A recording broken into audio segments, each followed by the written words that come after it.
Hello everyone, welcome to Cosmos UGC classes. साथियों, Cosmos UGC classes में आपका हार्दिक स्वागत है। साथियों, अपन पढ़ रहे थे भौगोलिक चिंतन का इतिहास। भौगोलिक चिंतन के इतिहास में हमने पहले पढ़ लिया था, यूनानी भूगोलवेता पढ़े थे, उनकी टेस्ट सीरीज करी थी अपन ने, उनके क्वेश्चन सॉल्व किए थे। फिर अपन ने रोमन भूगोलवेता पढ़े थे, उनकी टेस्ट सीरीज और क्वेश्चन भी सॉल्व किए थे प्रीवियस ईयर एग्जाम के साथ में। फिर हमने यूरोप में अंधकार युग पढ़ा था। यूरोप में अंधकार युग पढ़ने के बाद में हमने स्टार्ट कर दिया था अरब भूगोलवेता। अपन पढ़ रहे थे अरब भूगोलवेता हैं, उनका जो योगदान है उनको पढ़ रहे थे। अरब भूगोलवेताओं ने हमने अल बिरूनी, इब्न हाकल, इब्न सीना और अल बल्खी, अपन ने 4 भूगोलवेता पढ़ लिए थे। साथियों, जैसा कि आज मॉर्निंग को मैंने आपको जानकारी दी थी, नोटिफिकेशन अपना जो एनटी ने डाला है उसके संदर्भ में उन्होंने फिर से एक बार एग्जाम डेट बढ़ा दी है अपनी। जो 30 जून तक उन्होंने एग्जाम डेट को बढ़ा दिया है। 30 जून तक कोई भी स्टूडेंट अगर किसी कारणवश फॉर्म भरने से रह गया तो अपना फॉर्म फिल कर सकता है। और लगभग एनटीए ने है 2 से 3 बार है जो है नेक्स्ट जो अपनी डेट है उसको बढ़ा दिया है। और अब ऐसे लगने लगा है कि अपनी जो परीक्षा है इस पे भी खतरा मंडराने लगा है कि ये परीक्षा 1 2 3 मंथ में होना असंभव है। क्योंकि एंटी एग्जाम तभी कराएगा जब जो भारत संपूर्ण देश के जो सभी राज्य हैं उनमें जब जो ये महामारी फैली है इसकी जो हालत जो सामान्य हो जाएंगे, हालात जब नॉर्मल हो जाएंगे, जो पहले के जैसे तब हो जाएंगे, तब एंटी एग्जाम कराएगा। और ये हालात सामान्य होना इतनी नॉर्मल बात नहीं है, क्योंकि दिन प्रतिदिन जो इसके पेशेंट्स हैं बढ़ते जा रहे हैं, संक्रमण ज्यादा फैलता ही जा रहा है दिन प्रतिदिन। कई राज्यों में तो इसका भयंकर जो प्रभाव है अब भी देखने को मिल रहा है। तो ऐसे में ये एक राष्ट्रीय स्तर की जो है एग्जाम है, किसी एक राज्य में नहीं करवाई जा सकती, ये संपूर्ण राज्यों में अलग अलग पार्टों में होगी। तो ऐसा नहीं होगा कि एंटी जिन राज्यों में संक्रमण की जो है फैलाव ज्यादा है वहां पे एग्जाम करवा दे, और जिनमें संक्रमण समाप्त हो गया है और जो ग्रीन जोन में बांट रखा है उन राज्यों को में करवा दे। एंटी एक साथ में एग्जाम करवाएगा। तो ये नहीं लगता हमें तो कि एग्जाम अब हो पाएगी। एग्जाम अगर होती है तो सितंबर अक्टूबर के बाद में होगी, अगर बाद में होगी तो दिसंबर वाले एग्जाम का क्या होगा? क्योंकि 2 एग्जाम इतनी जल्दी साथ में करवाना मतलब एक बड़ी चुनौती आती है एनटीए के सामने। तो अब इसके संदर्भ में जो भी बातें हैं सभी मतलब टीचर्स सभी बोल रहे हैं कि ऐसा होगा, ऐसा होगा, ऐसा होगा, लेकिन आपको हकीकत से रूबरू कराता हूँ कि ऐसा किसी को नहीं पता है कि एनटीए क्या करने वाला है, वो एग्जाम कब करवाएगा, वो एग्जाम 1 करवाएगा या 2 करवाएगा, उसको अभी तक किसी को नहीं। क्या पता हालात सामान्य नहीं होने से एक भी एग्जाम नहीं हो, क्या पता हालात सामान्य हो जाए तो 1 2 मंथ बाद में एग्जाम आपकी करवा दे और दिसंबर वाली को पोस्टपोन करके फरवरी में करवा दे। किसी भी प्रकार की कोई भी सूचना अभी तक किसी को भी नहीं पता है ऐसी। एंटी ने अभी तो ओनली यही नोटिफिकेशन डाला है कि आपकी एग्जाम डेट बढ़ा दी गई है, जो आपको मैंने मॉर्निंग को कल नाइट को आया था नोटिफिकेशन, तो मैंने आपको मॉर्निंग को प्रोवाइड करवा दिया उस नोटिफिकेशन के संदर्भ में। अब जो भी एंटी नोटिफिकेशन डालेगा तो सबसे पहले अपने कॉस्मोस यूजीसी क्लासेज में आपको प्रोवाइड करवा दूंगा वो इन्फॉर्मेशन की एंटी ने क्या डाला है, कब एग्जाम होगी, कब नहीं होगी। साथियों, आपको हताश नहीं होना है, आपको रेगुलर बेसिस पे बने रहना है, आपको रेगुलर स्टडी करनी है। एक बार अगर आपने स्टडी छोड़ दी और फिर उसको जब नोटिफिकेशन आएगा तब आप स्टार्ट करोगे तो आपको दुगुनी मेहनत करनी पड़ेगी, आपको बहुत कठिन संघर्ष करना पड़ेगा। अभी आपका रूटीन बना हुआ है, आप लगे रहिए। यही टाइम है जब आप अन्य जो स्टूडेंट्स हैं, जो अन्य जो भी इनकी तैयारी कर रहे हैं, प्रतियोगी है, उनसे आप आगे निकल सकते हो और अपनी जेआरएफ की जो सीट है उसको कवर कर सकते हो। यही आपके पास में एक सुनहरा मौका है। आप बस दर नीचे के साथ में लगे रहो और अपनी यहाँ पे रेगुलर बेसिस पे क्लासेस चल ही रही है, आप इनका आनंद लो, आप इनके नोट्स बनाओ और पढ़ो। और अब तो 2 3 मंथ में अगर एग्जाम नहीं होती है, और एग्जाम की संभावना पूर्णतः यही है कि एग्जाम आगे जाएगी, ये संभव बताना संभव नहीं है कि कब होगी एग्जाम, लेकिन एग्जाम 100% 1 या 2 मंथ में नहीं होने वाली, आगे जाएगी। आगे अब कब भी जाओ, दिसंबर में एक एग्जाम करवाए एनटीए या 2 एग्जाम करवाए या करवाए ही नहीं, इसकी कोई भी जो इन्फॉर्मेशन अभी किसी के पास में नहीं है, चाहे कोई बड़े से बड़ा टीचर हो या कोई छोटा से छोटा हो। जो इसकी जो संपूर्ण जो इन्फॉर्मेशन है वो एनटी अपनी वेबसाइट पे डालेगा, और सबसे पहले आपको यहाँ कॉस्मोस यूजीसी क्लासेज में आपके इस टेलीग्राम चैनल पे और अपने इस पे यूट्यूब चैनल पे देखने को मिलेगी। तो साथियों आप बस रेगुलर बेसिस पे बने रहना है और आप शानदार तरीके से अपन यहाँ पे अपना कोर्स कंप्लीट करेंगे। और कोर्स कंप्लीट करने के बाद में पर डे अपन यहाँ टेस्ट सीरीज चलाएंगे, क्योंकि एक थ्योरी पढ़ने से ही उसकी प्रिपरेशन नहीं होती है। अपना माइंड है थ्योरी से ज़्यादा ऑब्जेक्टिव क्वेश्चंस हैं उनको कैच करता है और एग्जाम में हूबहू क्वेश्चन पूछ जाएंगे, ऐसे अपन टेस्ट सीरीज रखेंगे। तो आप यहाँ पे बने रहिए। आज अपन शुरुआत करते हैं अरब भूगोलवेताओं में अल मसूदी की, जो एक महत्वपूर्ण भूगोलवेता है। इनका काफी सारा योगदान भी भूगोल के अंतर्गत है। तो आइए शुरू करते हैं अपनी इस क्लास के बिना समय गवाए। पढ़ते अल मसूदी महोदय को, इनका क्या क्या योगदान है, क्या क्या इन्होंने भूगोल में दिया है, इसको पढ़ते हैं अपन।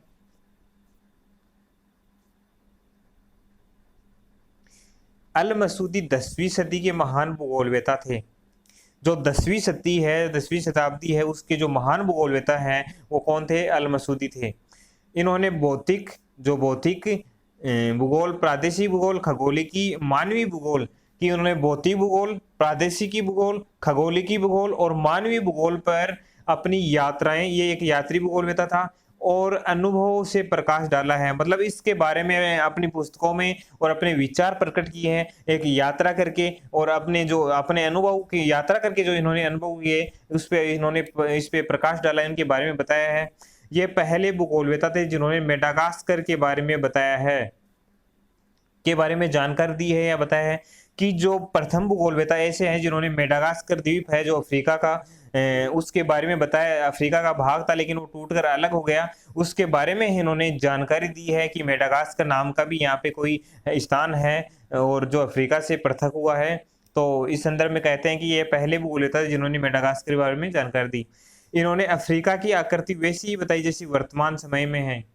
प्रथम भूगोलवेता ऐसे हैं जिन्होंने अफ्रीका की जो आकृति है वो वैसी ही बताई, जब वर्तमान में जो आकृति अफ्रीका की देखने को मिलती है वैसी ही इन्होंने आकृति बताई। अब इसका कारण एकमात्र यही हो सकता है कि इन्होंने, ये एक यात्री भूगोलवेता थे, इन्होंने यात्राएं की थी और अपनी यात्रा से जा के प्रत्यक्ष रूप से वहां अनुभव करके अपने जो विचार है उन्होंने प्रस्तुत किए थे। तभी ये इनका जो है इतना मतलब नजदीक जा पाए कि अफ्रीका की आकृति है ऐसी है कि उन्होंने अफ्रीका गए हैं ये और अफ्रीका की उन्होंने यात्रा की है। इन्होंने मोजाम्बिक तट के पर हवाओं से संबंधित सूचना एकत्रित की। जो मोजाम्बिक तट है वहां पे जो हवाएं हैं उसे संबंधित सूचना एकत्रित की और बताया कि संघनन, वाष्पीकरण व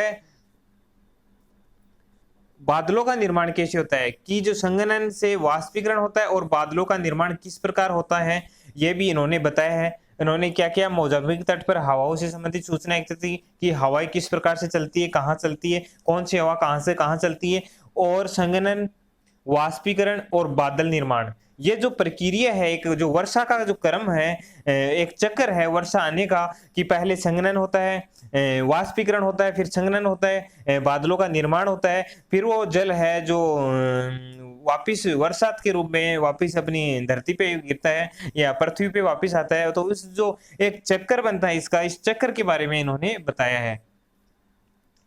उसने विश्व को 7 जलवायु प्रदेशों में विभक्त किया। ये यहाँ पे इंपॉर्टेंट रखता है कि विश्व को जो 7 जलवायु प्रदेशों में इन्होंने अल मसूदी महोदय ने है विभक्त किया, बांटा था कि संपूर्ण विश्व है इसमें 7 प्रकार के जलवायु क्षेत्र पाए जाते हैं।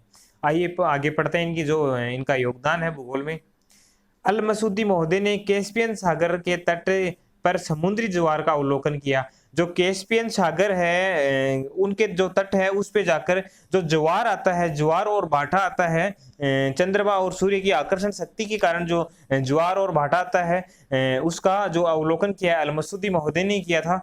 अल मसूदी के अनुसार अरब सागर विश्व का सबसे बड़ा सागर है, कि अल मसूदी ने अरब सागर को विश्व का सबसे बड़ा सागर बताया है, लेकिन ऐसा नहीं है। जो अपना प्रशांत महासागर है वो विश्व का सबसे बड़ा महासागर है वर्तमान में देखा जाए तो। लेकिन उस समय क्या था कि मतलब इन्होंने यात्रा तो की थी लेकिन संपूर्ण की यात्रा करना इतना संभव नहीं था, संपूर्ण विश्व की यात्रा करना संभव नहीं था, संपूर्ण जो महासागर है उनकी यात्रा करना संभव नहीं था। इन्होंने अरब सागर की यात्रा की थी और इनको लगा कि यही सबसे बड़ा जो है सागर है, तो इन्होंने अपने विचार देते कि जो अरब सागर है वो सबसे बड़ा सागर है। यह एक नियतिवादी विचारक था। यह भी यहाँ से इंपॉर्टेंट है कि जो अल मसूदी महोदय है कौन से विचारक थे या किस से संबंध थे इनका। 2 विचारधाराएं आती है, 3 विचारधाराएं आती मुख्यतः, नियतिवादी, संभववादी और नवनिश्चयवादी। तो तीन विचारधाराओं में नियतिवादी क्या कहते हैं या प्रकृतिवादी क्या कहते हैं कि प्रकृति है वो सर्वोपरि है, कि प्रकृति है वो महत्वपूर्ण है और मानव उसके सामने गौण है। यानी कि प्रकृति जैसा करेगी वो मानव को स्वीकार करना होगा, मानव को प्रकृति की जो आदेश है उनका पालन करना होगा। ये भूगोलवेता जो नियतिवादी भूगोल जो विचारक हुए हैं, भूगोलवेता हुए हैं, इन्होंने प्रकृति को सर्व प्रमुख माना है कि प्रकृति प्रकृति है, सर्व प्रमुख प्रकृति है। जबकि संभववादी भूगोलवेता क्या कहते हैं कि जो मानव है वो सर्वोपरि है और प्रकृति है वो उसके सामने गौण है, उसके सामने प्रकृति कुछ भी नहीं है। मानव जब चाहे वो कुछ भी कर सकता है प्रकृति के साथ में, मतलब प्रकृति में बदलाव कर सकता है। और इस संदर्भ में जो संभववादी विचारक हुए हैं, जो विडाल डी ला ब्लास फ्रांस के जो विचारक थे, फेवरे महोदय, जो इनके अतिरिक्त भी और कुछ भूगोलवेता आते हैं जिन्होंने ऐसे विचार अपने प्रकट किए हैं कि जो प्रकृति है मानव के सामने कुछ भी नहीं है। ध्रुवीय प्रदेशों में जहां बर्फ जमी रहती है वहां पे प्रकृति ने तो मानव बसाव के योग्य नहीं छोड़ा, लेकिन जो है मानव ने क्या किया, वहां पे घर बना लिए, वहां पे जो है ऐसे घर बना लिए जो गर्म रहते हैं अंदर से और अपने निवास योग्य उनको बना लिया। जो भूमध्य रेखीय क्षेत्र है वहां पे अत्यधिक तापमान के कारण है वहां रहना मुश्किल है, लेकिन मानव ने क्या किया, वहां भी ऐसे जो है आवास बना लिए अपने, जो अंदर से जो ठंडे रहते हैं, जो शीत रहते हैं, उनमें आराम से वो निवास कर सकता है। ऐसा भी संभववादी विचारधारा के जो भूगोलवेता उन्होंने कहा है कि जो पर्वतों पर है मानव जा पाने में असमर्थ था, वहां पे उनकी राशन सामग्री है वो पहुंचाने में असमर्थ थे। मानव वहां राशन सामग्री अगर वहां नहीं होगी तो वहां उसका निवास नहीं होगा, लेकिन मानव ने क्या किया, विकास करके उन्होंने ऐसा जो है साधन बना लिया, एरोप्लेन या हवाई जहाज बोले, उससे क्या किया वहां साथ जो अपने जो खाने का सामान है वहां आसानी से ले जा सकता है। और इसके अलावा ग्रीन हाउस घर बना लिए उन्होंने कि उसमें जो ध्रुवीय प्रदेश है वहां भी वो मनचा ही सब्जी है, मनचा फल फ्रूट है और अपने जो अन्न है वो वहां पे उपजाऊ कर सकता है, वहां पे उगा सकता है, ऐसा संभववादियों का मानना था। तीसरी विचारधारा आती है नवनिश्चयवादी। अब वो नवनिश्चयवादी क्या कहती है कि प्रकृति भी अपनी जगह सही है, मानव भी अपनी जगह सही है, दोनों के मध्य जो अंतर संबंध है, जो दोनों के मध्य अंतर संबंध होना चाहिए, दोनों के मध्य सहयोग की भावना होनी चाहिए, ऐसा नवनिश्चयवादी का मानना था। उसमें जो प्रमुख है वो ग्रिफिथ टेलर महोदय थे। और इन तीनों विचारधारा को बढ़िया शानदार तरीके से अपन जो आगे आएंगे तब अपन पढ़ेंगे। आगे चलते हैं। अल-मसूदी पहला व्यक्ति था जिसने भू आकारों की निर्माण प्रक्रिया को समझाया। कोई जो भू धरती पे जो आकार की निर्माण होता है, जो वहां पे निर्माण प्रक्रिया है, तो इसके बारे में समझाया। उसने बताया कि भू आकारों का निर्माण विभिन्न अवस्थाओं से गुजरने के बाद होता है। जो पृथ्वी पर जो आकृतियां बनती है, जो भी आकार, कुछ भी पर्वत पठार निर्माण है, कुछ भी बनते हैं, मैदान बनते हैं, तो वो विभिन्न प्रकार की अवस्थाओं से गुजरने के बाद में ही ऐसा होता है। उसने भू आकारों का निर्माण अपर्दन चक्र का परिणाम माना। उन्होंने माना है कि जो भूआकार है उनका जो निर्माण है एक अपर्दन चक्र से होता है। अब अपर्दन चक्र से आपको सीधा माइंड आ जाना चाहिए डेविस और पैंक। डेविस पैंक उन्होंने अपर्दन चक्र के बारे में बताया था अपना। अपन जब भूआकृति विज्ञान पढ़ेंगे तो उसके बारे में विस्तार से वहां चर्चा करेंगे। और अपर्दन चक्र क्या होता है कि मतलब किसी चट्टान का अपने स्थान पे टूटकर उसका जो बहाव है, नदी हो चाहे पवन की तरह, एक स्थान से दूसरे स्थान पर जब वो चला जाता है, उसका जो अवशिष्ट है वो चला जाता है, तो उसको अपर्दन कहते हैं कि मतलब एक स्थान से छोड़ के दूसरे स्थान पे चला जाना। तो भूआकार को निर्माण अपर्दन चक्र को माना है। अब अपर्दन चक्र से क्या होता है कि कोई पर्वत श्रृंखला है, उसका जो है अपक्षय हुआ, अपक्षय होकर उसका जब अपर्दन हुआ, अपक्षय तो यह होता है कि अपने स्थान पे टूटकर गिर जाना, लेकिन अपर्दन होता है कि वहां से वो मतलब उसका गमन हो जाना, उस स्थान को छोड़ के दूसरे स्थान पे चला जाना। अब अपर्दन चक्कर है, मतलब अपर्दन से क्या होता है कि कोई पर्वत है वो लगातार उसका जो अपर्दन होता गया, एक दिन क्या हुआ, वो मैदान में परिवर्तित हो गया, तो वो एक नई भूआकृति का निर्माण हो गया। तो इसलिए अल-मसूदी ने माना है कि भूआकारों का निर्माण अपर्दन चक्कर से होता है। और अपर्दन चक्र को अपन भूआकृति विज्ञान में बढ़िया शानदार तरीके से वहां पे विस्तार से इसकी चर्चा करेंगे।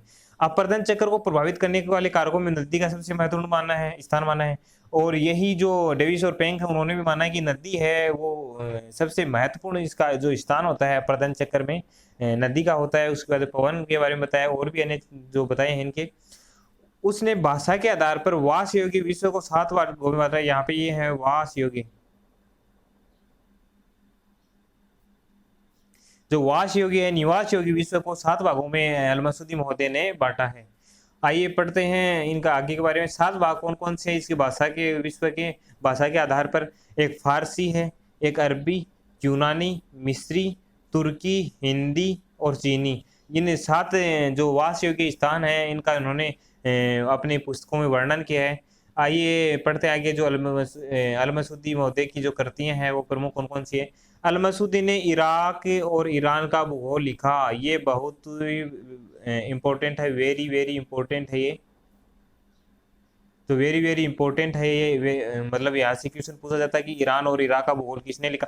आपको मैं बताता हूँ साथियों, मैंने आपसे वादा किया कि आपको यहाँ से सिंगल नंबर नहीं करने दूंगा, और मैं आपको वही फैक्ट्स बता रहा हूँ जो सीधा क्वेश्चन यहाँ से पूछा जाता है। अब सीधा मिलान वाला क्वेश्चन दे देता है कि ईरान और इराक का भूगोल किसने लिखा, तो वहां पे कंफ्यूजन हो जाती है कि किसने लिखा। तो मैं आपको एक एक फैक्ट वही बता रहा हूँ। इसमें पढ़ने को तो बहुत सारा है, लेकिन मैं आपको वही चीज बता रहा हूँ कि जहां से क्वेश्चन उठने की प्रॉपरली संभावना है, और जहां से क्वेश्चन पूछा गया है और पूछा जा सकता है। मैं आपको जब क्वेश्चन सॉल्व करवाता हूं तब आपको पता चल जाना चाहिए कि हाँ, मतलब सर ने अपन को ये पढ़ाया था और यहाँ से क्वेश्चन पूछा भी गया है और ये संभावना भी बनती है ऐसी।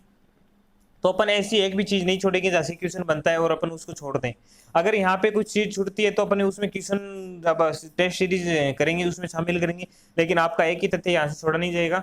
और इनकी महत्वपूर्ण कृतियां कौन कौन सी है उसके बारे में चर्चा करके। सोने की चारागाहें व जवाहरातों की खाने की, जो सोने की चारागाहें हैं वह जवाहरातों के खाने इसकी महत्वपूर्ण करती है, इसको आप नोट कर लेना। Meadows of gold and mines of precious stones, इसका जो दूसरा नाम है जो अरब में किताब मिराज उल दहाब, इसका जो दूसरा नाम इसके नाम से जाना जाता है, और ये एग्जाम में आया हुआ पूछा गया क्वेश्चन है। अब अपन याद कर लेते हैं कि सोना की चारागाह है और जवाहरात की खाने, लेकिन वहाँ क्वेश्चन आ गया किताब मिराज उल दहाब, तो आप वहाँ पे आप 12 बज जाएंगे, और बजने भी हैं क्योंकि अपन ने इस कृति का नाम ही नहीं सुना है, तो अपन कहाँ से कर पाएंगे। और ऐसा ही होता है जब आप बुक्स पढ़ते हो, किसी एक राइटर की बुक पढ़ते हो, तो वहां पे आपको संपूर्ण पुस्तक नहीं मिलती, वहां पे कुछ कुछ महत्वपूर्ण पुस्तक मिलती है, और इसी वजह से इस यूनिट में नंबर आपके कट जाते हैं। लेकिन साथियों अब ऐसा बिल्कुल भी नहीं होगा। कोसमास यूजीसी क्लासेज का मेन उद्देश्य यही होगा, और प्राथमिकता मैंने अब पहली प्राथमिकता इस यूनिट को दी है कि इस यूनिट से आपको एक नंबर भी, सिंगल नंबर भी नहीं कटने दूंगा। और जब एग्जाम हो जाएगी तब मैं आपको बता भी दूंगा कि कौन सा क्वेश्चन कहाँ से उठा गया, कितने नंबर अपने चैप्टर, कितने नंबर अपना वीडियो है वहां से ये क्वेश्चन उठाया गया है।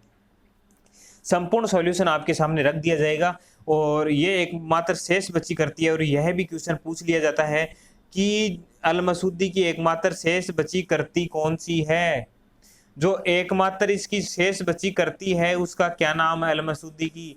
तो या तो सोने की चारागाह व जवाहरात की खाने बोलो, या मिराज किताब मिराज उल दहाब बोलो, एक ही बात है। और इसका इंग्लिश वर्जन जरूर देख लेना, मैंने आपको पहले ही बता दिया कि आपको इंग्लिश और हिंदी वर्जन दोनों पढ़ना है, तभी आप क्वेश्चन को बिना कंफ्यूजन के सोल्व कर पाओगे।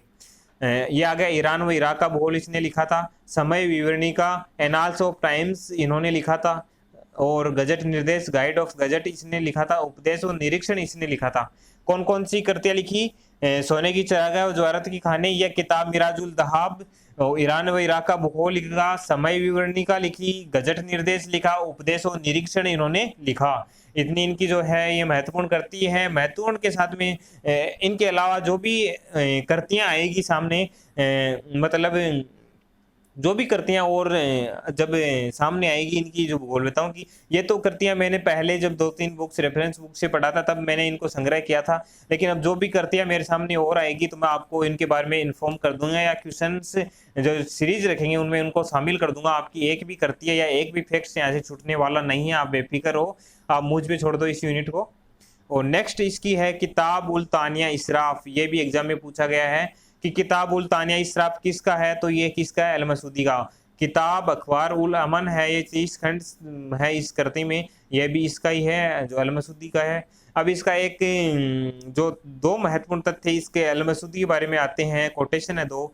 महासागरीय जल के रंग और इसकी लवणता के सह संबंध स्थापित किया, कि जो महासागरीय जल का जो रंग है और उसकी जो लवणता है, रंग और लवणता के बीच में जो सह संबंध है वो किसने स्थापित किया? अल-मसूदी ने कहा था। और आपके सामने सबसे महत्वपूर्ण इसका जो है वो आ रही है। अब सबसे पहले यहाँ पे एक कथन लिखा हुआ है अरब का हेरोडोटस। अब आपको पता होना चाहिए कि हेरोडोटस कौन सा भूगोलवेता था। तो यूनानी भूगोलवेता था। तो हेरोडोटस है यूनानी भूगोलवेता था और इसका महत्वपूर्ण उसमें योगदान था। एक यात्री भूगोलवेता था ये। और उसी तरीके से जो अल मसूदी ये भी यात्री भूगोलवेता था, इन्होंने भी बहुत सारी योगदान दिए इस अपने भूगोलिक भूगोल में, और इस कारण से इसे अरब का हेरोडोटस माना जाता है। क्या माना जाता है? अरब का हेरोडोटस। आइए चलते हैं नेक्स्ट तथ्य के बारे में। आज की क्लास में साथियों इतना ही, मिलते हैं नेक्स्ट क्लास में। अब नेक्स्ट भूगोलवेता लिखेंगे। हमने पढ़ लिया अल बिरूनी, पढ़ लिया इब्न हाकल, पढ़ लिया इब्न सीना, पढ़ लिया अल बल्खी, पढ़ लिया अल मसूदी, पढ़ लिया था। अपन ने इतने भूगोलवेताओं के बारे में चर्चा कर ली थी। और अब हम जो इनके अलावा जो और भूगोलवेता हैं उनके बारे में भी, इब्न बतूता हुआ, जैसे अल इदरसी हुआ, और भी इतने अल जकरेली हुआ, और भी बहुत सारे भूगोलवेता, अरब भूगोलवेता बहुत सारे हैं। और सबसे ज्यादा कंफ्यूजन वाली स्थिति इनमें ही रहती है कि या तो इनके बुक्स में कंफ्यूजन रहती है या इनके नाम में कंफ्यूजन हो जाती है, क्योंकि अरब भूगोलवेता इनके नाम थोड़े अटपटे से लगते हैं। लेकिन मैं क्या बोल रहा हूँ आपको, जब ये कंप्लीट हो जाएगा अपनी टेस्ट सीरीज रख लेंगे, उनके बाद में आपके चुटकियों में हो जाएंगे इनके नाम। और जब ये संपूर्ण यूनिट अपन पढ़ लेंगे तो एक मेगा टेस्ट रखेंगे इसका। मेगा टेस्ट में क्या होगा? मेगा टेस्ट में आपको संपूर्ण क्वेश्चंस हैं वो सोल्व करवाए जाएंगे। इससे जितने भी क्वेश्चंस बनते हैं 150, 200, 300, 400 क्वेश्चन यहाँ से आपको देखने को मिलेंगे।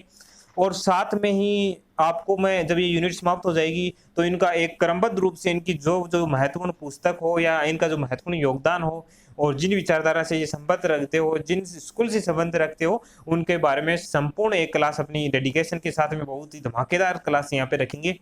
और अपनी फर्स्ट पेपर की है, अभी तो संडे को अपन ने एक क्लास स्टार्ट की थी, जो नेक्स्ट संडे आएगा उसको अपन दूसरी क्लास स्टार्ट करेंगे। उसमें अपन ऐसा रखेंगे एक क्लास मॉर्निंग को और एक इवनिंग को, और उस पे लगभग 60-70 क्वेश्चन अपन वहां सोल्व करने वाले हैं। क्योंकि अपन एक यूनिट को अपन को प्राथमिकता नहीं देनी है। अपन जो सभी यूनिट्स है 10 यूनिट है, उनसे अब देख लो एक यूनिट से 150 क्वेश्चन, तो 10 यूनिट से आपको 1500 क्वेश्चन प्रीवियस ईयर और 15 साल के क्वेश्चन है, 15 ईयर के क्वेश्चन हैं, वो आपको वहां से देखने को मिलेंगे। जैसा कि आपको पता है एक ईयर में 50 क्वेश्चन, 2 एग्जाम होती है, 2 एग्जामों में 100 क्वेश्चन आते हैं, 50-50 क्वेश्चन, एक एग्जाम में 50 क्वेश्चन फर्स्ट पेपर के आते हैं। तो 1500 क्वेश्चन साथियों आपको यहाँ पे सोल्व करवाएंगे जाएंगे। प्रीवियस ईयर के जो क्वेश्चन है वो करवाए जाएंगे। अब 1500 में भी आपके अगर 20 क्वेश्चन नॉर्मली माने तो 20 क्वेश्चन, 20 से 25 क्वेश्चन आपके रिवाइज होते हैं, तो वो तो आपके नंबर पक्के हैं ही। इसके अलावा भी आपको और तैयारी करवाई जाएगी या आप और तैयारी कर रहे हैं, तो उनसे आप 10 या 15 क्वेश्चन भी आप वहां से प्राप्त करते हो, तो 25 और 15 35 क्वेश्चन आपके वहां से बनते हैं। और प्लस अगर आप भूगोल के हो तो यहाँ पे अपन 60 प्लस का एवरेज रखेंगे, 60 और 70 के बीच में पर अपना यहाँ एवरेज रहता है, और वहाँ 35 का एवरेज रहता है, तो आपकी जीआरएफ 100% वहां से क्वालिफाई हो जाएगी। 60 और 90 क्वेश्चन आपके अगर हो जाएंगे तो 90 या 95 में आपकी जीआरएफ वहां से क्वालिफाई हो जाएगी शानदार धमाकेदार रूप से, और आप पीएचडी में आप वहां से पीएचडी कर सकोगे फिर आपको, और विथ आपको फेलोशिप मिलेगी, यानी कि आपको गवर्नमेंट पैसा देगी, साथ में पीएचडी भी करोगे आप, और आपको वहाँ गवर्नमेंट है पेमेंट करेगी हर मंथ, आपको कमाने की आवश्यकता भी नहीं होगी। अब अपनी पढ़ाई भी सुचारू रूप से आप जारी रख सकोगे।